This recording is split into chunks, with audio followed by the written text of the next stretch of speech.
ఓం గం గణపతయే నమః. స్వర్ణలక్ష్మీ నమస్తే అస్తు. పరబ్రహ్మ స్వరూపిణి రాజ్యం దేహి ధనం దేహి సర్వకామాంచ దేహి మే.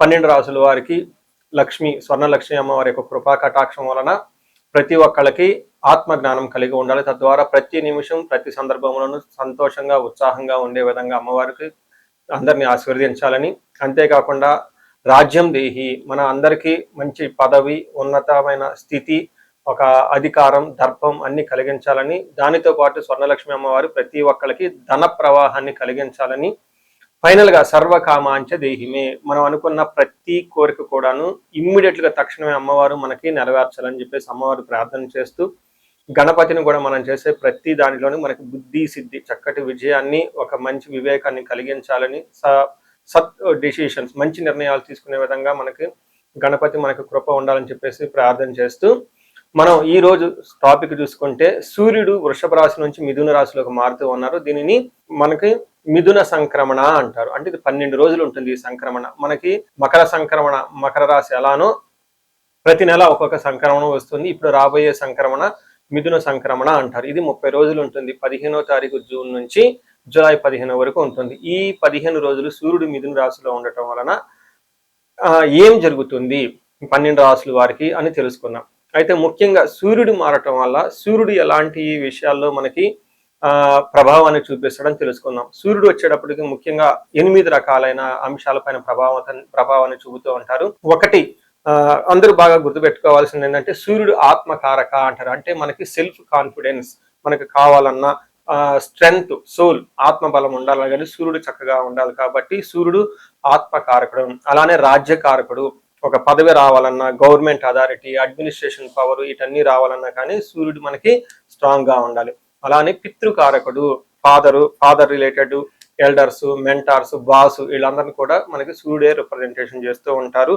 యశస్సు, కీర్తి ప్రతిష్టలు, గుర్తింపు, కొంతమందికి గుర్తింపు ఉంటుంది ఏ పని చేసినా, కొంతమందికి ఏ పని చేసినా గుర్తింపు అనేది ఉండదు. ఈ గుర్తింపు లేకపోవడం కూడా కారణం కూడా సూర్యుడు వాళ్ళ జాతకంలో సరిగ్గా లేకపోవడం అని గమనించుకోవాలి. పదవి, అధికారం అంటే మీకు ఒక స్టేటస్, అంటే ఒక లేబుల్, మేనేజర్ నుంచి హైయర్ మేనేజర్, వైస్ ప్రెసిడెంట్, ఇలా ఒక్కొక్క లెవెల్ బై లెవెల్ ఎదుగుతూ ఉంటారు. అలాంటి పదవి, పొజిషన్ మీకు రావడానికి కూడా కారణం సూర్యుడు అని తెలుసుకోవాలి. అంతేకాకుండా అధికారం, పవర్, లీడర్షిప్, కమాండింగ్ పవర్, మీరు ఒక పని చెప్తే ఎదుటి వాళ్ళు చేయగల సామర్థ్యం అంతా కూడాను సూర్యుడు మెట్టే మీ జాతకంలో డిసైడ్ అవుతూ ఉంటుంది. తేజస్సు, ఆరోగ్యం, మంచి గ్లోరీ ఉంటుంది, మీకు ఎనర్జీ ఉండాలి, బ్రిలియన్స్, చాలా చక్కగా మీ ఫేస్ అంతా ఎప్పుడు కలగా ఉత్సాహంగా ఉండాలి, దానికి కూడా కారకుడు సూర్యుడు.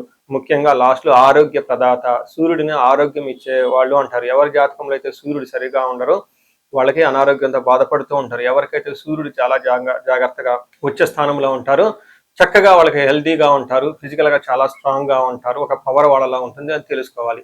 ఇలా 8 రకాలైన ముఖ్యమైన కారకాలు ప్రతి ఒక్కళ్ళ జీవితంలో సూర్యుడు అనేది ప్రభావాన్ని చూపిస్తూ ఉంటారు. అయితే ఈ సూర్యుడు మిథున రాశిలో ఉండటం వల్ల ఇందాక వరకు మనం చెప్పుకున్న విషయాల్లో కొందరికి అనుకూలంగా ఉంటుంది, కొందరికి ప్రతికూలంగా ఉంటుంది. ఏ రాశులు వాళ్ళకి అనుకూలంగా ఉంటుంది, ఏ రాశులు వాళ్ళకి ప్రతికూలంగా ఉంటుందో మనం చూద్దాం.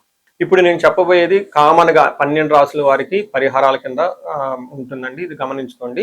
మనం పరిహారాలు చూసుకుంటే సూర్యుడికి కొన్ని పరిహారాలు మీరు చేసుకునే పరిహారాలు కొన్ని ఉంటాయి. కొన్ని వచ్చేటప్పటికి బ్రాహ్మణ పండితులతో చేయించుకోవడం చాలా ముఖ్యం. కొన్ని క్షేత్ర దర్శనాలు కూడా చేసుకోవడం చాలా చాలా ఇంపార్టెంట్. ముందు ముఖ్యంగా మీవంతా సెల్ఫ్ రెమెడీస్ అంటారు, మీరంతా స్వయంగా చేసుకునే పరిహారాలు కొన్ని ఉంటాయి. అందులో ముఖ్యంగా చూసుకుంటే సూర్య నమస్కారాలు చేయడం చాలా ఇంపార్టెంట్. సూర్య అష్టకం చదవటము లేదా ఆదిత్య హృదయ స్తోత్రం చదవటం కూడా చాలా ఇంపార్టెంట్. ఎప్పుడైతే ఆదిత్య హృదయ స్తోత్రము, హనుమాన్ కార్యసిద్ధి మంత్ర రెండు కలిపి చదువుకలిపితే ఇంకా చాలా మంచి రిజల్ట్ ఉంటుంది. సో ఇక్కడ ఆదిత్య హృదయ స్తోత్రంతో పాటు హనుమాన్ చాలీసా కానీ, హనుమాన్ కార్యసిద్ధి మంత్రం కానీ చదువుకుంటే ఇంకా చక్కటి మంచి రిజల్ట్ వస్తుంది. సో ఇవన్నీ మీరు చేసుకునే మీ వరకు మీరు చేసుకోవచ్చు. ఇంకా టెంపుల్స్కి వెళ్ళేసి అక్కడ నవగ్రహాల చుట్టూ తిరిగి గోధుమలు కనుక దానం చేయగలిగితే, సద్బ్రాహ్మణులకి, సత్పురుషులకి చేయగలిగితే ఇంకా మీకు చక్కటి మంచి రిజల్ట్ వస్తుందని గమనించుకోవాలి. సో అది మీ వరకు చేసుకోగలుగుతారు. మీ ద్వారా కాకుండా కొన్ని సమస్య తీవ్రంగా ఉంటే పండితులను కలిసి లేదంటే మా ద్వారా అపాయింట్మెంట్ తీసుకొని జాతక చక్రం కూడా చూపించుకొని చేపించుకోవడం చాలా ఉత్తమం. ఇందులో ముఖ్యంగా సూర్యుడికి సంపూర్ణమైన శాంతులు చేయాల్సి ఉంటుంది. గ్రహ శాంతి అంటారు. ఈ గ్రహ శాంతిలో సూర్యుడికి జపాలు, దానాలు, తర్పణాలు, హోమాలు ఇవన్నీ చేస్తూ ఉండాలి. వీటితో పాటుగా ఇంకా మీ యొక్క ఇండివిజువల్ జాతకం చూపించుకోవడం చాలా చాలా ముఖ్యం. ఎవరికైతే మీ యొక్క ఇండివిజువల్ లైఫ్లో మీకు ఏజ్ 35 to 45 మధ్యలో ఉండి 40 years +or- ఉన్న వాళ్ళకి ఎక్కడైనా మీకు లైఫ్ స్టాగ్నేటెడ్ కనిపించింది, అప్పటిదాకా సక్సెస్ఫుల్ ట్రాక్ రికార్డు ఉండి ఇక్కడ ఎందుకో ఆగిపోయారు, గ్రోత్ లేదని మీకు అనిపిస్తే ఒక్కసారి కాల్ చేసి అపాయింట్మెంట్ తీసుకోండి, మీ జాతకం చెక్ చేసుకోండి. నేను 35 to 45 ఏజ్ గ్రూప్ రీసెర్చ్ గ్రూప్గా చేస్తూ ఉన్నాను. చాలా మంది పీపుల్ మిడ్ లైఫ్ క్రైసిస్ అని చెప్పేసి ఇక్కడ ఆగిపోతూ ఉంటారు, చాలా మందికి డైవర్స్ అవుతూ ఉంటుంది, సడన్ గా కెరీర్ లో బ్రేక్ వస్తూ ఉంటుంది. సో ఈ మిడ్ లైఫ్ క్రైసిస్ ని మన ఆస్ట్రాలజీ, వేదిక్ ఆస్ట్రాలజీ ఎలా డీల్ చేస్తుంది, దాంట్లో ఏమేమి ఉంటాయి అని చెప్పి తెలుసుకోవచ్చు.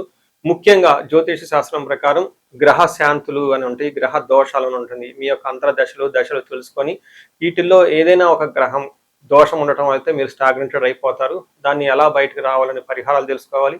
వీటితో పాటుగా మీకు ఏమైనా శాపాలు ఉంటే, పితృశాపం, కాలసర్ప దోషము, ఇలా మాతృశాపం, స్త్రీ శాపం, ఇంకా ఏమైనా యాక్టివ్గా శాపాలు ఉన్నాయా, ఈ శాపాలు ఉండటం వల్ల కూడాను మీరు లైఫ్లో గ్రోత్ లేకుండా ఆగిపోయే అవకాశం ఉంటుంది.